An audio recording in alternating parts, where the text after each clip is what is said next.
Başlayabilir miyiz? Evet hocam, buyurun lütfen. Tamam.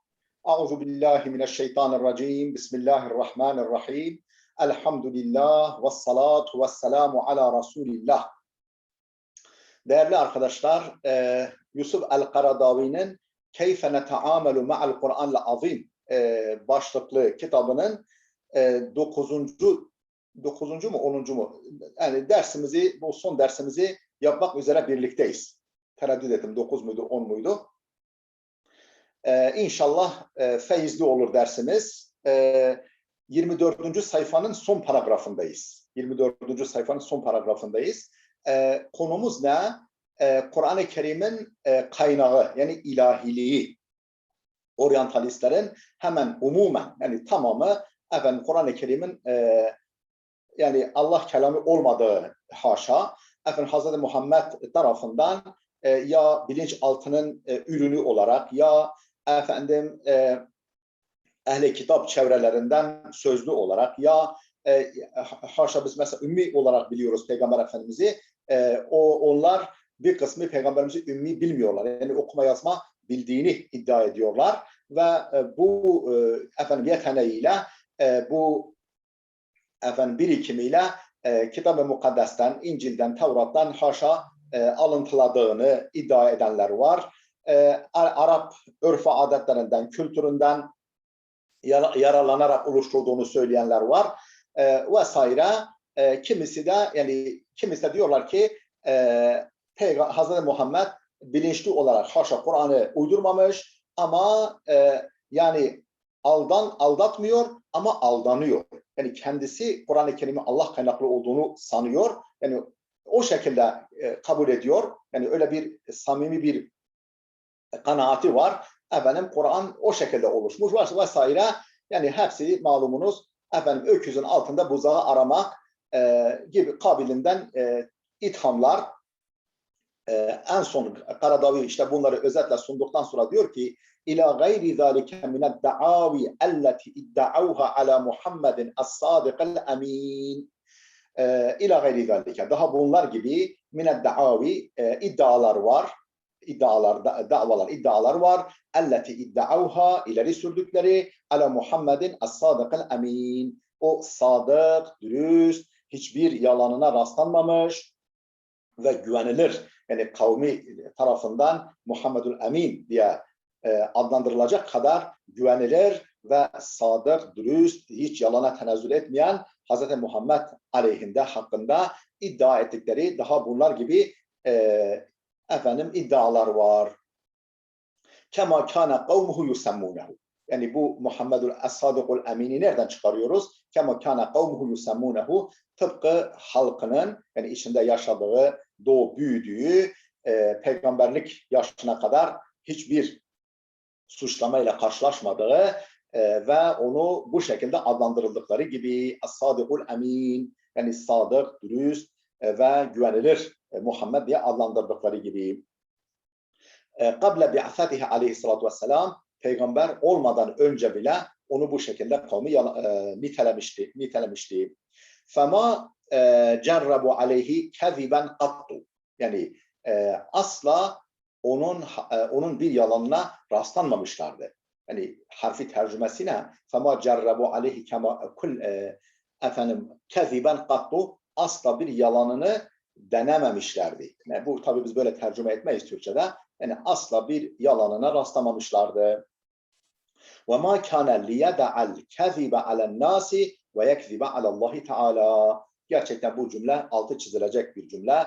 Bütün konuyu özetleyen ve bütün iddiaları çürüten bir cümle. وَمَا كَانَ لِيَدَعَ الْكَذِبَ عَلَى النَّاسِ وَيَكْذِبَ عَلَى اللّٰهِ تَعَالَى. Yani insanlara yalan söylemeyen, insanlara yalan söylemekten şiddetle çekinen bir insan, bir zat Allah'a yalan söylemezdi. وَمَا كَانَ لِيَدَعَ الْكَذِبَ. Yani yalanı terk etmezdi alen nasi, insanlara, ve yekzibe alallahi teala. İnsanlara yalan söylemeyi terk edip de Allah'a yalan söyleyecek değildi o zat. Yani insanlara yalan söylemeyen bir insan Allah'a yalan söyler mi? Allah'a iftira atar mı? كما قال هرقل أمير إمبراطور الروم بعد أن وصلته رسالة محمد يدعوه فيها إلى الإسلام. Bu cümle kimin cümlesi? Kema kâle Hirakl. Hirakl'ın dediği gibi. Bu cümle demek ki Hirakl. Heraklius var ya, efendim Rum kralı, Kaysarı Heraklius'un dediği gibi.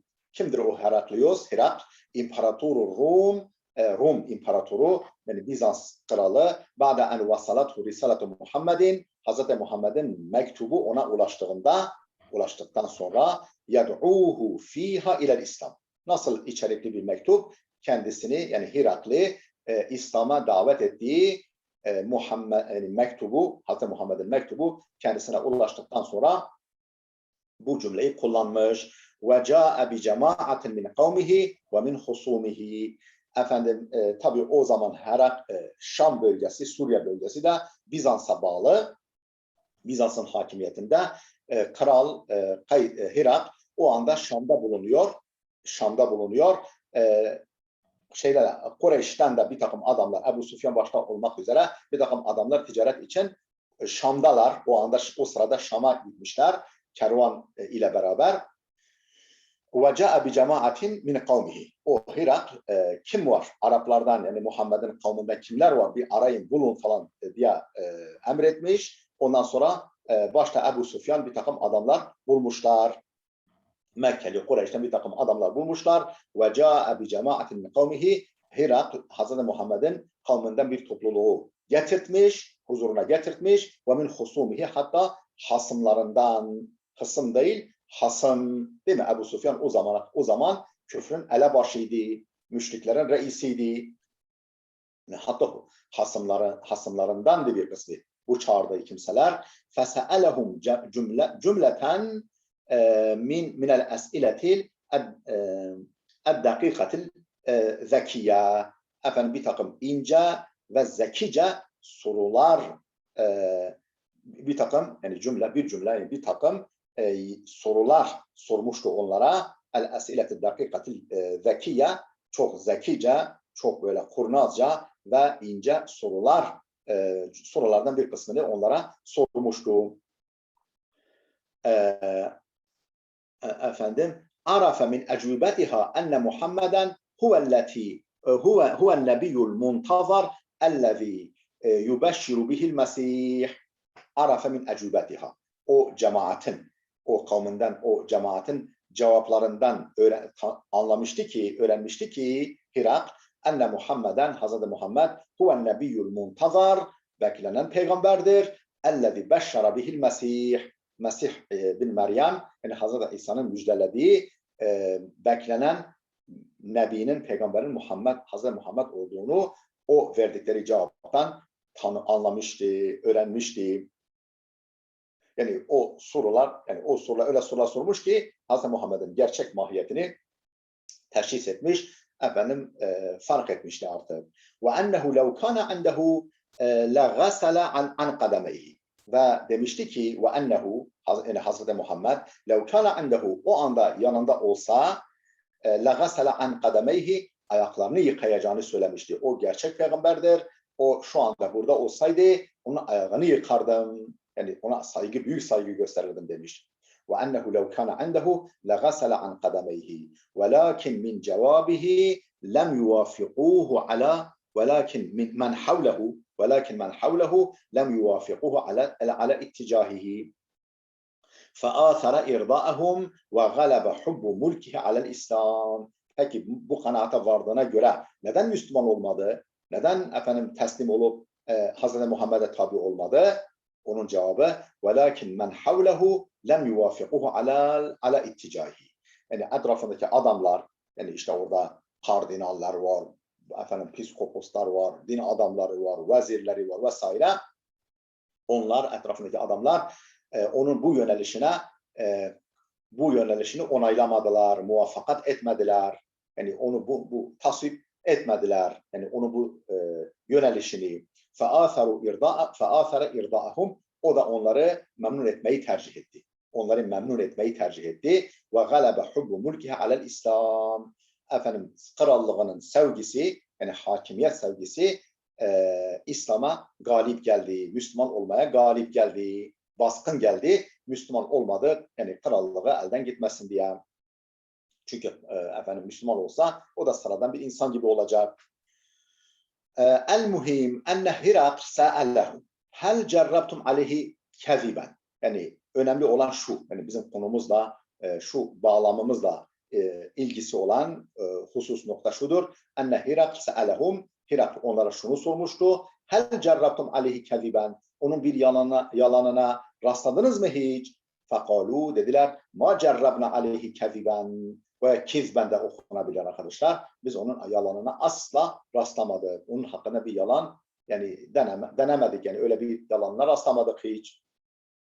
فَقَالَ مَا كَانَ لِيَدَعَ الْكَذِبَ عَلَى النَّاسِ ثُمَّ يَكْذِبَ عَلَى اللّٰهِ. O insanlara yalan söylemeyi terk edip de Allah'a yalan söylemez. Yani insanlara yalan söylemeyen bir insan efendim Allah'a iftira atar mı? Allah hakkında yalan konuşur mu? Bu yani altı çizilecek bir cümle gerçekten. Kral şahane, yani krallara yakışan, sarraf insanlara yakışan bir soru, bir cümle. Ve hâzihi da'avi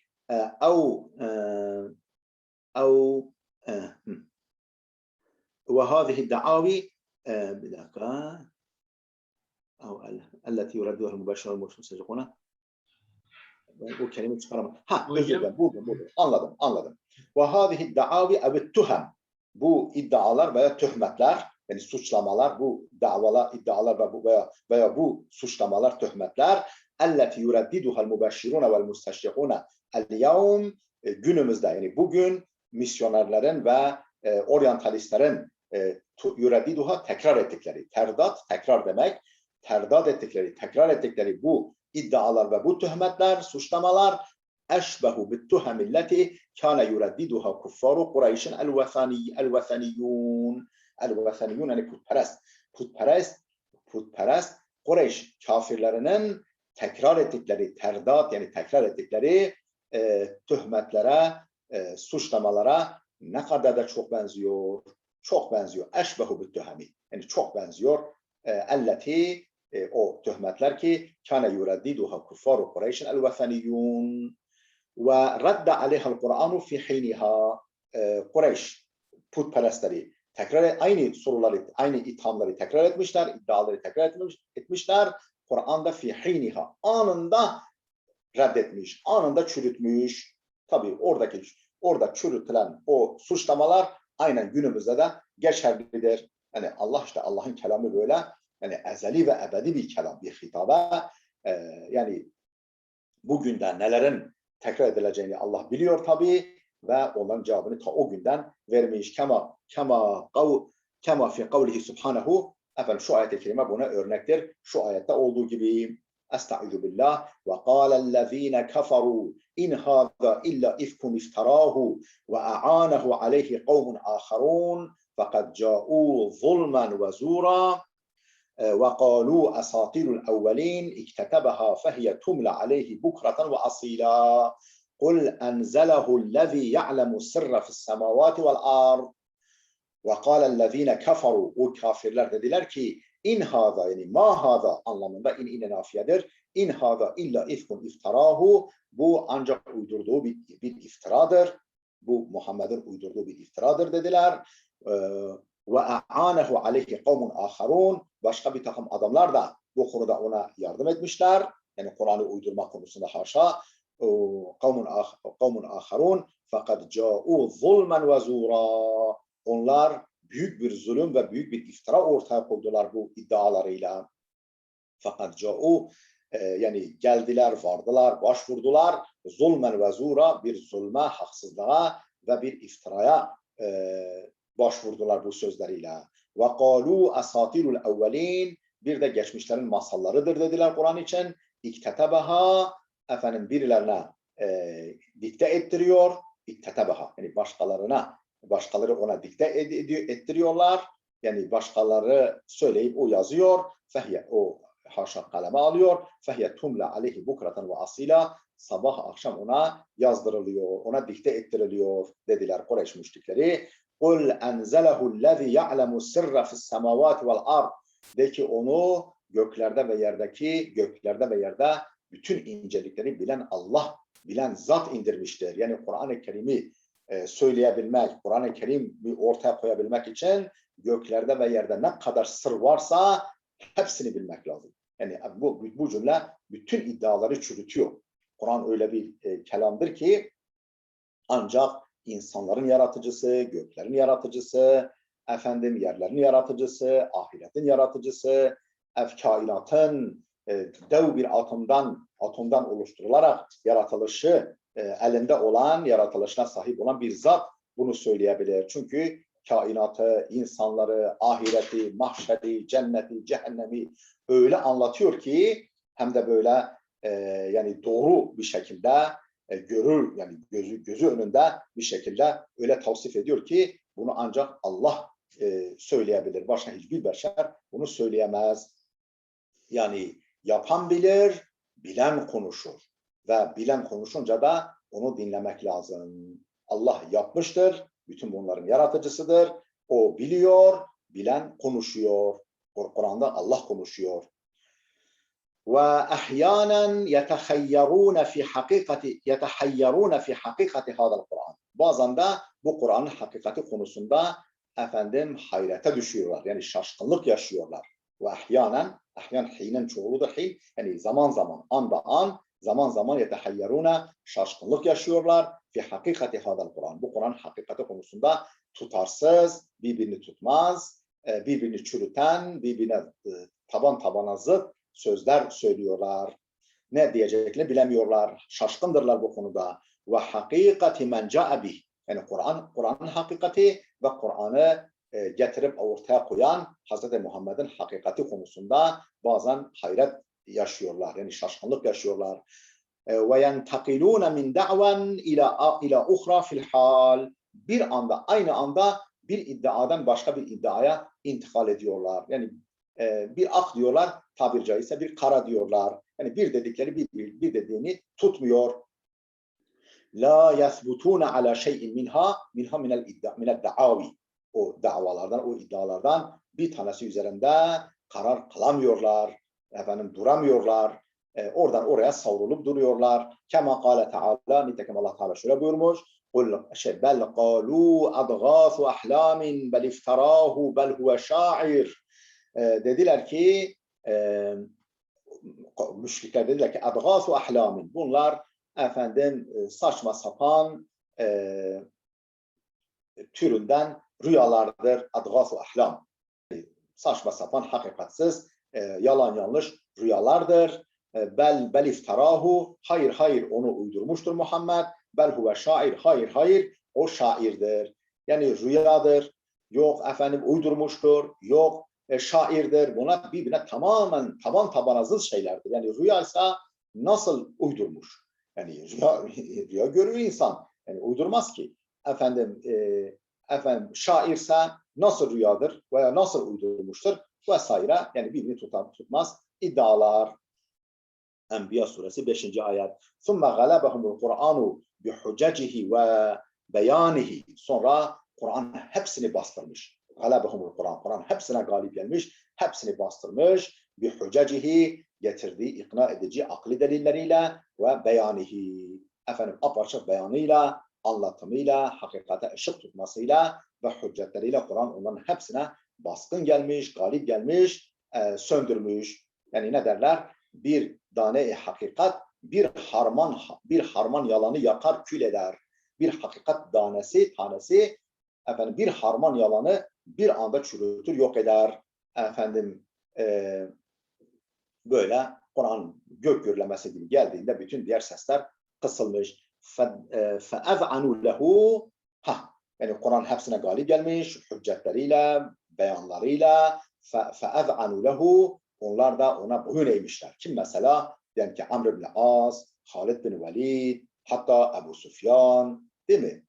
Hazreti Ömer vesaire. Hepsi, yani daha önce İslam'ın azılı düşmanı olan kimseler Kur'an-ı Kerim'in bu ikna edici beyanları karşısında mağlup olmuşlar ve فَاَذْعَنُوا لَهُ. Ona gönülden boyun eğmişler. İz'an, Yani itikat ve izan etmişler. Boyun eğmişler gönülden ve amenu bihi ve iman etmişler ona. Ve taraku el-inada vel-kibra ve taklid el-aba ve ittiba el-ehva ve kalu ve demişler.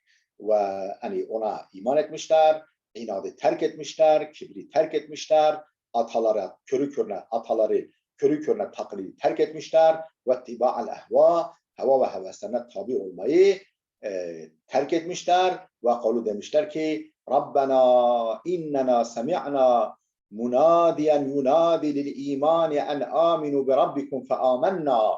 Ne dediler? Rabbimiz biz bir nida edici, bir dellal, bir nida edici duyduk. Yunadi lil imani, imana çağıran ne diye? En aminu bi rabbikum, Rabbinize iman edin diye, Rabbinize inanın diye imana nida eden, imana çağıran bir munadi duyduk. فَآمَنَّا. Biz de iman ettik. Evet, biz de iman ettik arkadaşlar. Onlar nasıl diyorlarsa biz de aynı bütün zerrelerimizle, hücrelerimizle bize diyoruz ki فَآمَنَّا. Biz de iman ettik. Gerçekten. Evet. Kusura bakmayın, gerçekten duygulandım. Evet. وَغَدًا أعداء القرآن بالأمس وغدا أعداء القرآن بالأمس أنصاره اليوم. Kur'an'ın düşmanları bugün onun yardımcıları oldular. Onun uğrunda canlarını, mallarını, en sevdiklerini feda ettiler. Ve gada yani sara anlamında dönüştüler, oldular. A'da'ul Kur'an bil ems, daha dün Kur'an'ın düşmanları oldular. Ansarahul yevm, bugün onun yardımcıları oldular. Evet. Ve asbahal Kur'anu rabi'a kulubihim ve nura sudurihim ve kurrata ayunihim. Kur'an onların gönüllerinin baharı, sinelerinin nuru ve gözlerinin aydınlığı oldu. Gözlerini mutlu etti, gözlerinin aydınlığı, sinelerinin nuru, gönüllerinin baharı oldu. وَقَدْ يَجِدُ الْمَرْءُ بَعْضَ الْعُذْرِ لِلْمَادِّيِّينَ مِنَ الْغَرْبِيِّينَ الَّذ۪ينَ لَا يُؤْمِنُونَ بِمَا وَرَاءَ الطَّبِيعَةِ الْمَادِّيَةِ الْمُحَسَّةِ. وَقَدْ يَجِدُ الْمَرْءُ kişi bulur. Ne bulur? بَعْضَ الْعُذْرِ. Yani bir takım mazeretler bulur. Yani kişi, biz, siz mazeret bulabiliyoruz. Kimin için? لِلْمَادِّيِّينَ materyalistler için. Yani adam Allah'a inanmıyor, ruha inanmıyor, öldükten sonra dirilişe inanmıyor. Yani fizik ötesi hiçbir şeye inanmıyor. Yani fizik olmayan, maddi olmayan hiçbir şeye inanmıyor. Materyalist, maddeci bunlar hakkında bir mazeret bulabilir. Çünkü inanmıyor bunlara. Tevrat'a da inanmıyor, İncil'e de inanmıyor. Bununla bir derece mazurdur. Ama semanın kapısını İncil'in, Tevrat'ın önünde açık görüp de onu yani Hazreti İsa'yı, Musa'yı vesaire, İbrahim'i, diğer peygamberleri Allah'ın elçisi gören bir kimsenin Kur'an-ı Kerim'in önünde semanın kapısını kapatması, o kapıdan inmediğini iddia etmesi, İbrahim'i İbrahim, Musa'yı Musa, İsa'yı İsa vesaire, Nuh'u Nuh yapan ne kadar üstün meziyet varsa hepsini fazlasıyla kendisine bulunduran Hazreti Muhammed'i peygamber kabul etmemek, yani mazur görülecek bir durum değildir diyecek. Tekrarlıyorum. وَقَدْ يَجِدُ الْمَرْءُ بَعْضَ الْعُذْرِ لِلْمَادِّيِّينَ مِنَ الْغَرْبِيِّينَ. Batılı materyalistler için bir takım mazeretler kişi bulabilir. Bunlar ki لَا يُؤْمِنُونَ بِمَا وَرَاءَ الطَّبِيعَةِ الْمَادِّيَةِ الْمُحَسَّةِ. Yani algılanan, duyu organlarıyla algılanan maddi tabiatın ötesine inanmayan batılı materyalistlerin bir kısmını mazur görmek mümkün. فَهُمْ لَا يُؤْمِنُونَ بِوَحْيٍ وَلَا نُبُوَّةٍ. Bunlar ne bir vahye ne bir peygamberliğe inanmıyorlar. Ben la yu'minuna bi ilahenil kevn. Hatta şu kainat sarayının, kainat memleketinin bir ilahına, bir sahibi, yaratıcısı, çekip çeviricisi olduğuna da inanmıyorlar. Ve la bi ruhin lil insan. İnsan için ruha da inanmıyorlar. İnsanın ruhunun bulunduğuna da inanmıyorlar. Fela acaba en yechhadu bi kulli kitabın unzil. Bunların indirilmiş hiçbir kitaba, bütün kitapları indirilmiş bütün kitapları inkar etmelerine şaşılmaz. Çünkü bunlar zaten bunun kökünden bunlara karşıdırlar. Yani bunları zaten kabul etmiyorlar. Ve yekfuru bi kulli nebiyyin ursil, gönderilmiş bütün peygamberleri inkar ediyorlar. Yok yani hepsini yalancı, haşa inkar ediyorlar. Fehum yedhulune tahta kavlihi teala. Bunlar şu ayet-i kerimenin kapsamına giriyorlar, ifadesinin kapsamına giriyorlar. Ne diyor ayet-i kerime? وَمَا قَدَرُ اللّٰهَ حَقَّ قَدْرِهِ اِذْ قَالُوا مَا أَنْزَلَ اللّٰهُ عَلَى بَشَرٍ مِنْ شَيْءٍ. Onlar Allah'ı hakkıyla takdir edemediler.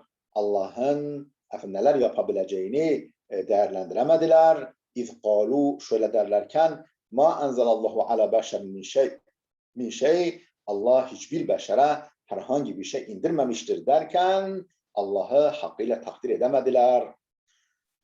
En'am suresi 91. ayet. Bunlar bu ayetin kapsamına giriyorlar. فَهَاُولَٰئِ مَنْطِقِيُّونَ مَعَ فَلْسَفَتِهِمُ الْمَادِّيَةِ الْجَاحِدَةِ.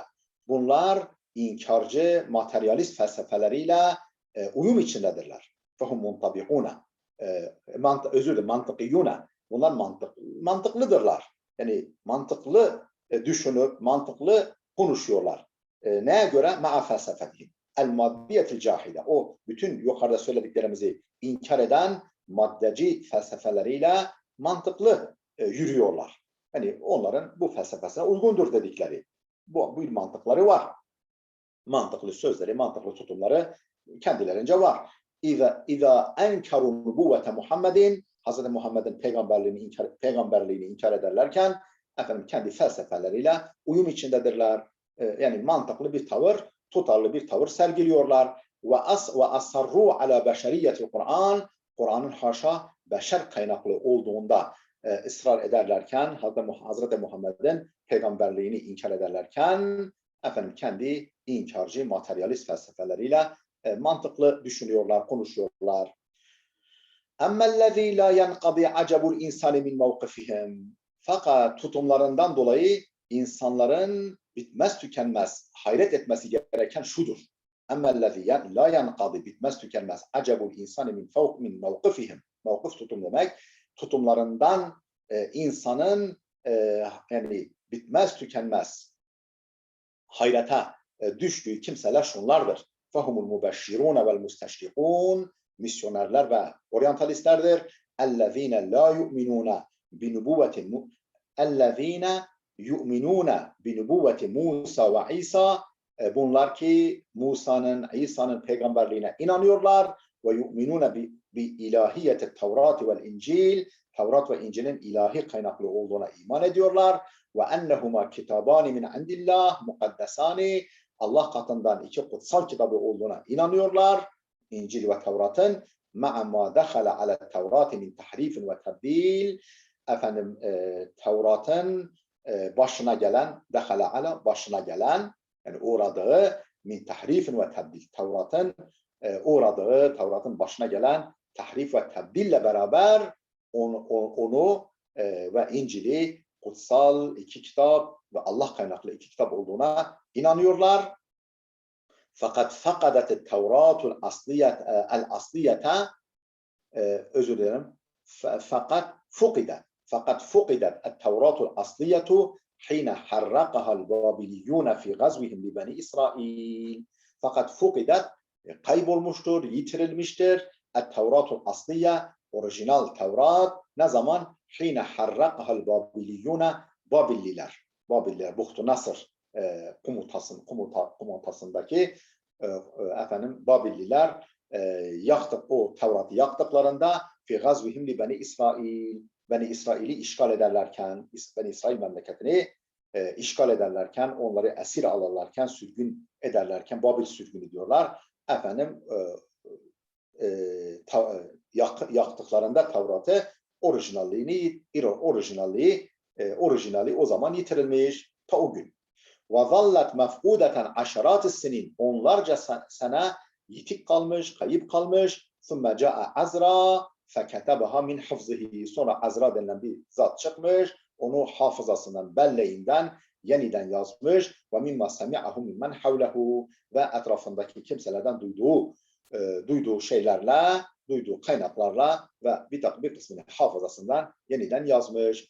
Feşabeha ma şabeha minel evhami vel aglati ve tahrifati lafziyeti vel ma'neviye. Feşabeha feşabeha ma şabeha. Yani ona karışmış, onu lekelemiş, onu karışmış, maşabaha. Ona karışmış. Nedir o karışan Tevrat'a? Yani aslına minel evhami ve yani şüpheler, yani vel aglati, karışıklıklar, yanlışlar ve tahrifat, el lafziyeti vel ma'neviye. Ona lafzi olsun, manevi olsun, tahrifat, yanlışlıklar, evhamlar ona bulaşmış. Şabe yaşubu, şaibe buradan geliyor. Şaibe. Şaibeli iş diyoruz ya hani böyle yani şüpheli, karmaşık iş anlamında. Yani onu lekelemiş, onu bozmuş, onu bulandırmış. Maşabaha. Bulandırmış. Nedir o bulandıran şey? O böyle duru Tevrat'ı minel evhami ve aglati ve tahrifat lafziyeti vel ma'neviye. O gün. وقد تجسد هذا فيما نلحظه من أسفار التوراة الحالية. Efendim, vakat tecessede hâda, bu somutlaşmış, tecessüd yani ceset haline gelmiş. Yani maddileşmiş, somutlaşmış. Nerede? Fîmâ nelhazuhu, gördüklerimizde min esfâri Tevratil hâliye, Tevrat'ın mevcut sıfır yani bölümlerinde, Tevrat'ın mevcut bölümlerinde yani kitaplar var. Kitaplar hani birinci kitap, ikinci kitap var ya hani Tevrat'ın bölümleri, onlarda gözümüzle gördüğümüz hususlarda bu tecessüt etmiş. Yani bu artık somut, elle tutulur, gözle görülür hale gelmiş bu tahrifat ve karışıklık. Min teşvihin li hakikatil ilahil halik. Peki nedir o gördüğümüz? Yani Tevrat'ın sıfırları, yani kitap bölümleri içerisinde onun tahrif olduğunu somut bir şekilde gösteren nedir? Min teşvihin li hakikatil ilahil halik.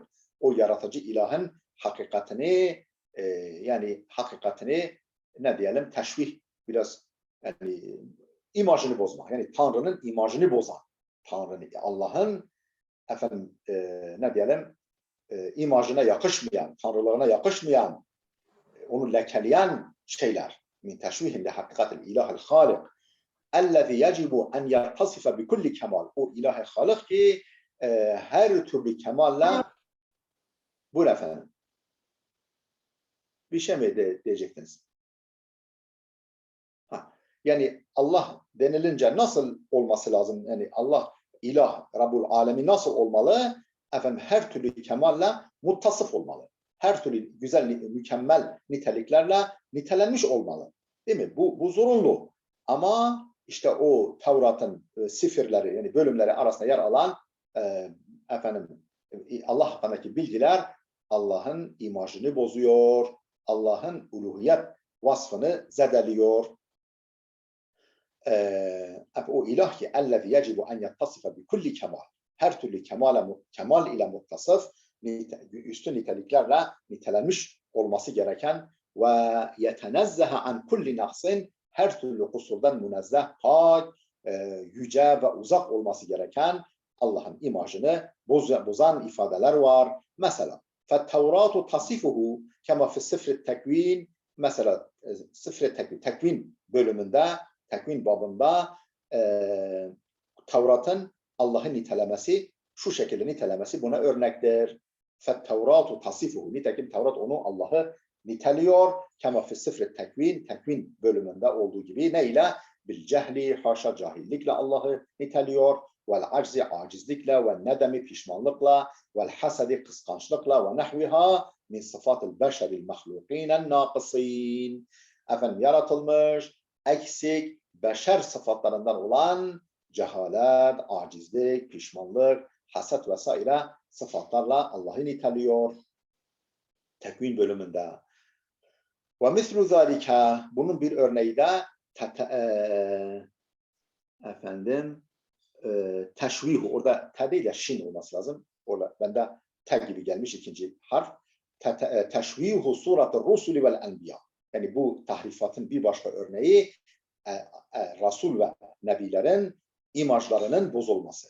Yani onların imajına, onların kişiliğine yakışmayan davranışlarla mesela diyor ki Davud bir komutanın karısına haşa aşık olmuş, onu savaşa göndermiş, ta ki ölsün, o karısına sahip olsun haşa. Veyahut da haşa falan peygamber sarhoş olmuş, haşa sümme haşa, çok affedersiniz yani. Bunlar var orada, kızlarıyla haşa zina etmiş, haşa sümme haşa. Tövbe estağfurullah. Buna benzer, yani buna yazmıyor ama buna benzer ifadeler var arkadaşlar. Teşvihu suratı rusulü vel enbiya ellezine ba'athahumullahu hudaten ve muallimine linnas. Allah'ın insanlar için rehberler ve muallimler olarak göndermiş olduğu peygamberler ve elçilerin, rasullerin suratlarını teşvih, onun imajını bozmak da Tevrat'ın tahrif olduğunu somut bir şekilde gösteren örneklerdendir. Ve cealehum usveten haseneten lehum. Allah oysa ki Allah peygamberleri insanlar için numune-i imtisal yapmış, usve-i hasene, numune-i imtisal yapmış, prototip, rol model yapmış ki yaktabisune min hedyihim, onların hidayetinden yararlanacakları, yani hidayetlerinden, hidayet meşalelerinden nur alacakları, kema yeteallemune min kelamihim, ve sözlerinden bilgi öğrenecekleri kimseler yapmış oysa Allah peygamberleri. Peygamberler öyle haşa, öyle fahiş işler yapacak insanlar değil. Fakat nesebet ileyhimut Tevratu, Tevrat o peygamberlere öyle şeyler nispet etmiş ki minen nakaisi ve su'is suluk, eksiklikler, sapkınlıklar, su'is suluk, yani bozuk gidişatlar, yani sapkınlıklar, ma la yasturu illa an erazilin nas, aşağılık, yani sıradan,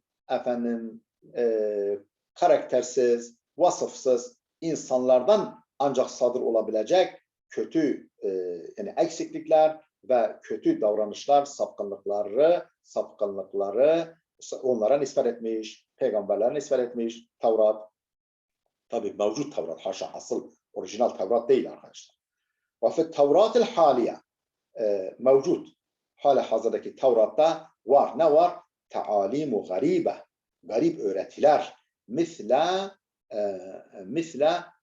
muhakemetil hayvanil a'cam ve ukubetihi. Dilsiz hayvanların muhakeme edilecekleri ve cezalandırılacakları gibi. Yani diyorlar ki dilsiz hayvanlar da o mahkeme-i kübra gelecekler, mahkeme olacaklar ve cezalandırılacaklar. Yani sanki hayvanlar da mesulmuşlar gibi. Ve misle tefrikati beynen nasi bisebebi urukihim ve ecnasihim, ırkları ve cinsleri sebebiyle insanlar arasında tefrika koymak. Yani insanlar işte Sami ırk yok, Ari ırk yok, bilmem Beni İsrail yok, öbürleri falan. Yani insanları böyle soylarına, cinslerine, ırklarına göre insanları ayırmak gibi.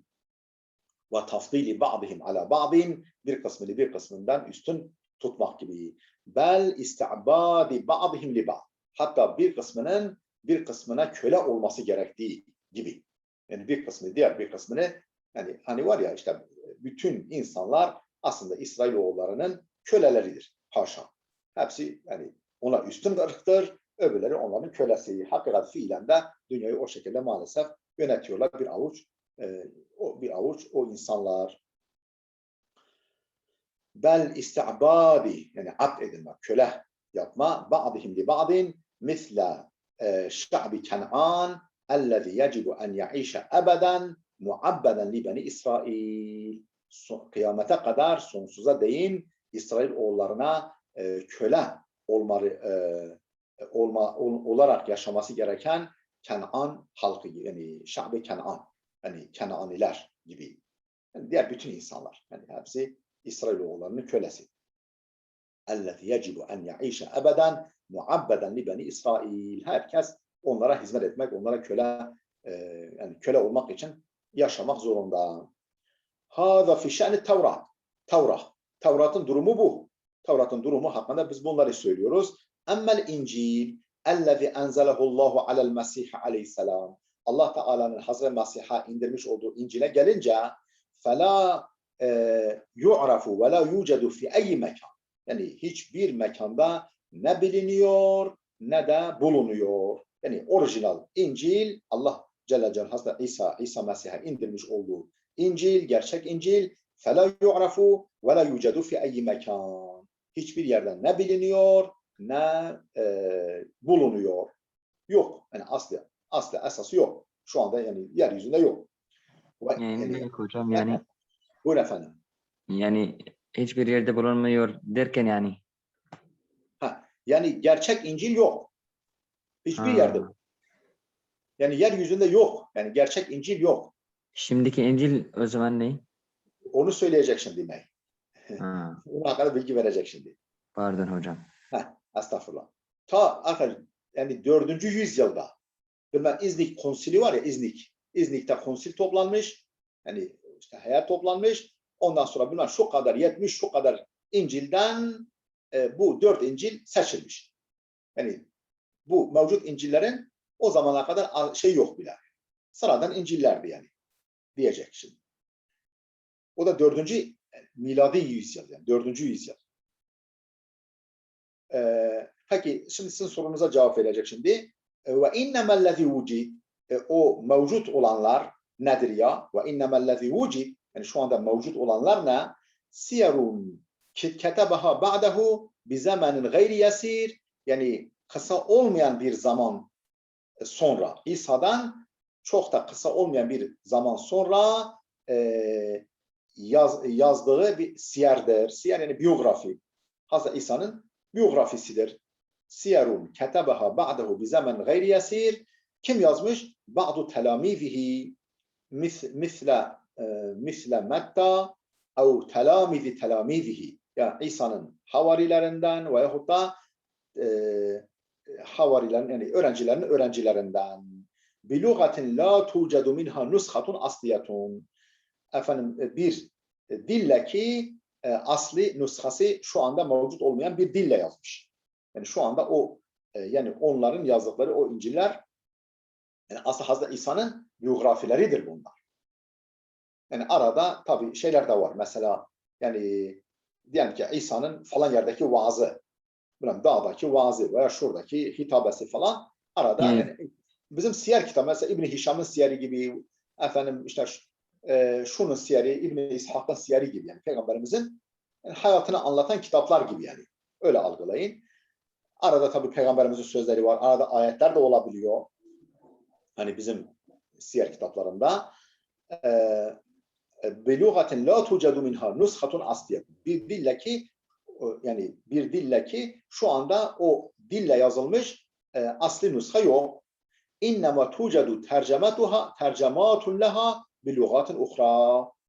O siyer yani İsa'nın siyeri yani onlar biyografi İsa'nın biyografileri ki yazıldıkları dilin tercümeleri var. Veyahut da tercümeleri var bilugatin uhra. Başka dillerle tercümeleri var. Vakat uhtira min beyni 70 incilen kânet mevcudeten. O zaman yani hicri miladi 4. yüzyılda mevcut olan İncil'ler içerisinden 70 tane İncil'den seçilmişler. Vakat uhtira seçilmişler min beyni 70 incilen 70 İncil arasından ki kânet mevcudeten arba'atun minha. Ne seçilmiş? Uhtira arba'atun minha. O 70 taneden 4 tanesi seçilmiş. Hiyelleti i'tarafat biha el-kenise, bu 4 İncil'i kilise kabul etmiş ve elgat ma adaha, dışındakileri ise apokrif efendim gayri kanuni kabul etmiş, ilga etmiş, yani ortadan kaldırmış. Ve fi hâzihil enâcili minel ihtilâfi ve tenâkut beyne ba'diha ve ba'd, bu mevcut İncil'ler arasında yani birbirlerine karşı onlar arasında ihtilaflar var, çelişkiler var. Ve fi hâzihil enâcili, bu İncil'lerde var minel ihtilâfi ve tenâkut, ihtilaflar, tutarsızlıklar, çelişkiler, tenâkus çelişkiler var. Beyne ba'diha ve ba'd ve beyniha fi enfusiha. Bir de kendi içinde, her birinin kendi içinde bile tutarsızlıklar var, çelişkiler var. Ma ya'lemuhu ما يعلمه الدارسون المتخصصون وألفت فيها الكتب. Öyle çelişkiler, öyle tutarsızlıklar var ki hem birbirlerine karşı hem bizzat her birisinin içinde. Ma ya'lemuhu darisun mutahassisun, uzman araştırmacıların bildiği ve ullifet fihal kutub, ve bu konuda kitaplar kaleme alınmış. فَاَيْنَ هَذِهِ التَّوْرَةُ الْقَائِمَةِ وَهَذِهِ الْاِنْجِيلُ الْقَائِمُ الْيَوْمِ مِنَ الْقُرْآنِ الْحَكِيمِ الَّذِي لَا يَجْرَأُ امْرُؤٌ عَلَى أَنْ يَزِيدَ عَلَيْهِ حَرْفًا أَوْ يَنْقُصَ مِنْهُ حَرْفًا فَاَيْنَ هَذَا التَّوْرَةُ الْقَائِمَةِ. Nerede bu mevcut Tevrat?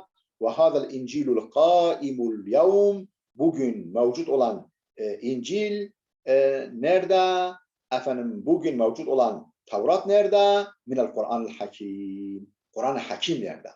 Kur'an nerede? Bunlar nerede?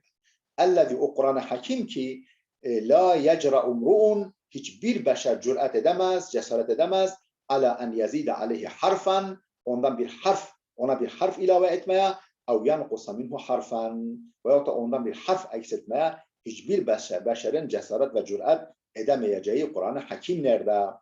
وَقَدْ تَوَلَّ اللّٰهُ تَعَالَى حِفْظَهُ بِنَفْسِهِ.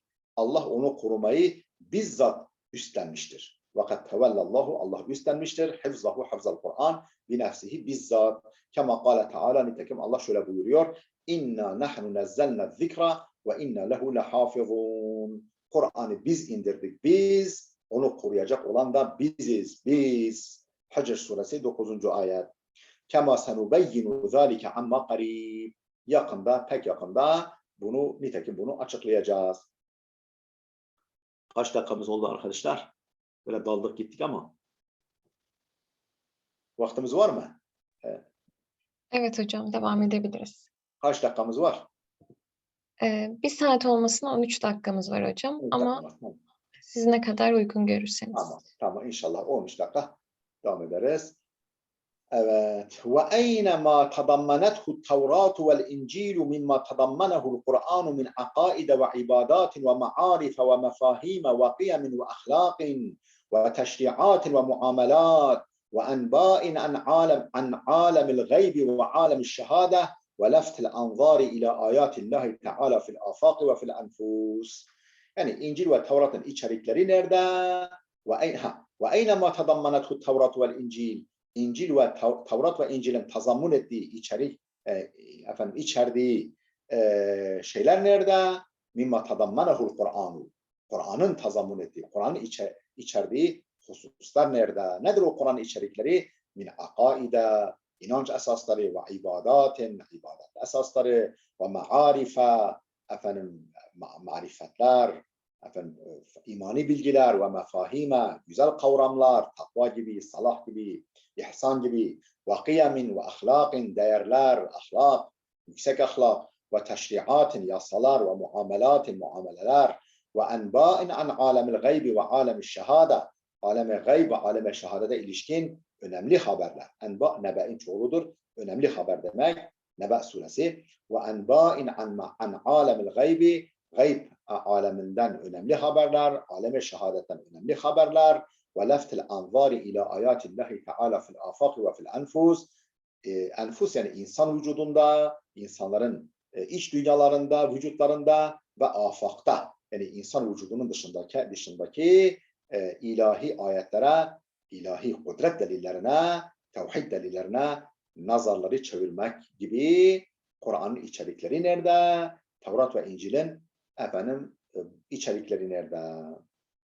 Kur'an'da neler var? Akaid var, ibadat var, marif var, mefhumlar, kavramlar var, değer yargıları var, ahlak var, teşriat, yasalar var, muamelat var, gayb aleminden ve şehadet aleminden önemli haberler var, ve leftil anzari, dikkat çekme var, dikkatleri çevirme var, ila ayatillahi teala, Allah'ın ayetlerine, yani kudret delillerine, fil afaki, insan vücudunun dış dünyada insan vücudunun haricinde, ve fil enfusi, insan vücudunun bünyesinde.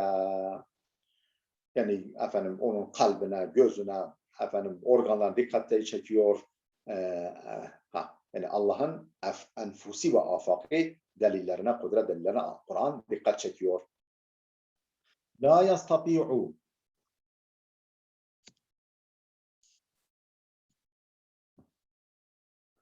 Kaç telefon geldi, kapattım. Sesim geliyor değil mi? Geliyor hocam, geliyor. Tamam. La yastati'u aqilun en yuqarina beynel kitabeyn sabiqayn fi wad'ihima al-hali el-Tevrat ve'l-İncil ve beynel Kur'an el-kitab el-Khalid el-mubin fi el-teveccuhat ve fi el-mevdu'at ve fi el-sıyaga ve'l-üslub fi el-şekl ve'l-madmun ve'l-te'thir illa en yunşide ma qalehu el-Busiri kadimen fi burdatihi. La yastati'u aqilun. Hiçbir akıllı kendini tutamaz, hiçbir güç yetiremez, hiçbir akıllı güç yetiremez. En yuqarine beynel kitabeyni sabiqayn fi vat'ihimel hali. Yani geçmiş iki kitapla fi vat'ihimel hali, hali hazırlarıyla, yani mevcut durumlarıyla sabık iki kitap ile ki onlarına o sabık iki kitap El-Tevrat ve'l-İncil. Sabık yani önce demek. Haşa sapık anlamında demiyoruz. Sabık daha önce, yani önce söz edilen veya Kur'an'dan önce gelen iki kitabın mevcut halini hiç kimse karşılaştıramaz. Nedir o iki kitap? El-Tevrat ve'l-İncil ve beynel Kur'an. Kur'an'la karşılaştıramaz. Mukayese edemez. Nedir o Kur'an? El-Kitab-ül Halid-ül Mubin. O ölümsüz, ebedi ve mubin, her şeye ışık tutan, her şeyin hakikatine ışık tutan ölümsüz kitap, Kur'an ne hiçbir aklı başında mukayese bile edemez. Ne konuda? Fil teveccuhat, yönelimleri konusunda ve fil mevduat, konuları konusunda ve fil siyagati vel üslub, kalıba dökülme siyaga, yani yapı, dünya, o yani ifade, yani bünyesi, yapısı ve üslub konusunda fi şekli vel madmun, şekil ve içerik ve tesir, şekil, içerik ve etki konusunda hiçbir aklı başında kimse o iki kitapla mevcut halleriyle, o iki kitapla ki Tevrat ve İncil'dir, Kur'an'ı mukayese edemez. Mukayese ederse illa en yunşide ma qalehu'l Busiri kadimen fi burdatihi. Mukayese ederse mutlaka İmam Busiri var ya, daha yani eskiden, çok eski, çok önce Kaside-i Bürdesinde söylemiş olduğu şu şiiri tekrar eder. Yani tekrar etmekten kendini alamaz. La ta'caben li hasudin raha yunkiruha tecahulen ve huve aynul haziqil fehimi. Kad tunkirul aynu davu'eş şemsi min ramadi ve yunkirul femu ta'mel ma'i min sakami. La ta'caben li hasudin raha yunkiruha. Yani bir hasetçinin kalkıp da onu inkar etmesine şaşma. La ta'caben li hasudin raha yunkiruha. Yani bir hasetçinin kalkıp da onu inkar etmesinden şaşma. Tecahulen. Yani işi bilgisizliğe vurarak. Yani aslında biliyor ama hasetçi olduğu için yani görmezden geliyor, bilmezden geliyor. İşi bilgisizliğe vurarak onu inkar etmeye kalkışmasına şaşma. Her bir hasetçinin ve huve aynul haziqil fehimi. Oysa ki o hasetçi yani hem mahirdir hem anlayışlıdır. Yani anlayışı var, biliyor, farkındadır. Yani peki nasıl oluyor bu? Yani adam hem bilir, hem farkında, hem anlayışlı, hem uzman, hem mahir. Niye o zaman o üstün vasıflarını inkar eder bir kimse? Şunun gibi tıpkı. قَدْ تُنْكِرُ الْعَيْنُ ضَوْءَ الشَّمْسِ مِنْ رَمَدِ. Bazen burada fiile muzarinin başına kat geldiği zaman bazilik ifade, taklil ifade eder, baziyet ifade eder. قَدْ تُنْكِرُ الْعَيْنُ, bazen göz inkar eder, yani yadırgar, rahatsız olur. ضَوْءَ الشَّمْسِ, güneşin ışığından rahatsız olur, güneşin ışığını yadırgar. min ramadi, hastalığından dolayı. Göz hasta, güneşin ışığını yadırgıyor. Bu güneşten bu ışık beni rahatsız ediyor, değil mi? Gözü kamaşıyor. Çünkü göz rahatsız. Yani güneşin suçu yok. İşte Kur'an'da bir güneş, Kur'an'ın o hidayet ışığını yadırgayanlar, benimsemeyen, yani beğenmeyenler, haşa, ondan rahatsız olanlar o yarasa gözlü kimselerdir. Yani gözü hasta olan kimselerdir. Kad tunkirul aynu dav aş-şemsi min ramadi. Ramad göz hastalığı demek arkadaşlar. Göz hastalıktan dolayı bazen göz güneşin ışığını yadırgar, ondan rahatsız olur. Ve yunkirul femu, bazen ağız da yadırgar, nahoş karşılar, ta'mel ma'i, suyun tadını, min sakami, grip, nezle gibi hastalığından dolayı. Hani bazen grip oluruz, nezle oluruz ama korona olmayalım ha. Yani evvel hasta oluruz, grip oluruz, ağzımızın tadı bozuk. Diyoruz ki ya bu su acı. Su acı değil aslında, ağzımızın tadı acı. İşte böyle. Yani aslında su Kur'an Kevser gibi, Zemzem gibi. Değil mi? Onun tadını yadırgayanlar hasta kimselerdir. Yani ağzı bozuk. Yani ağız tadı bozuk kimselerdir. قَدْ تُنْكِرُ الْعَيْنُ ضَوْءَ الشَّمْسِ مِنْ رَمَدِ وَيُنْكِرُ الْفَمُ طَعْمَ الْمَاءِ مِنْ سَقَمِ. Evet. Kitabun mahfuz diyecek. Kur'an yani kitabun ilahiyyun demişti. Bir de kitabun mahfuz, korunmuş bir kitaptır diyecek. İsterseniz arkadaşlar burada dursun. Bu başlamayalım. Sorularınız varsa buyurun. Yoksa efendim bir saatimiz dolmasa bile kaç dakikamız kaldı? Sanırım zaten dolmak üzere değil mi arkadaşlar? Evet hocam, eğer arkadaşlarımızın soruları varsa iletebilirler. Mikrofonları açarak ya da chat Sorunuz kısmından varsa yazarak. sorabilirsiniz arkadaşlar.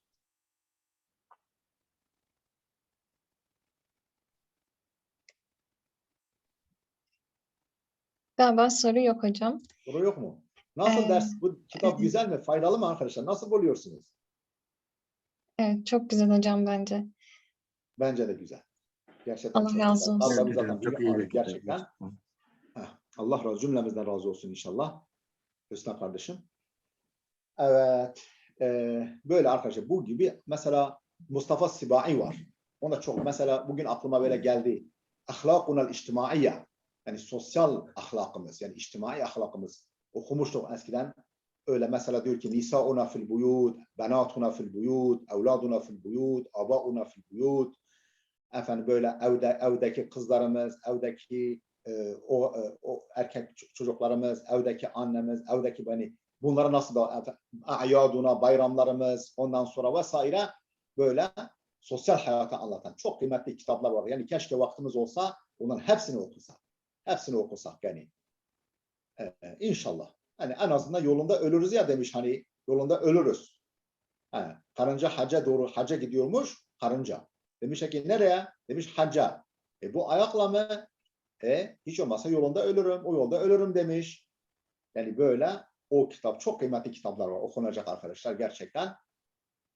Mesela Mustafa Sibai'nin var. Çağdaş çok büyük alimlerimiz var. Elhamdülillah. Onları okumamız lazım ki arkadaşlar yani dediğimiz gibi bir hakikat tanesi bir harman yalanı yaksın. Böyle başkaları öyle çatlak sesler, parazit sesler çıkarmasınlar. Tamam.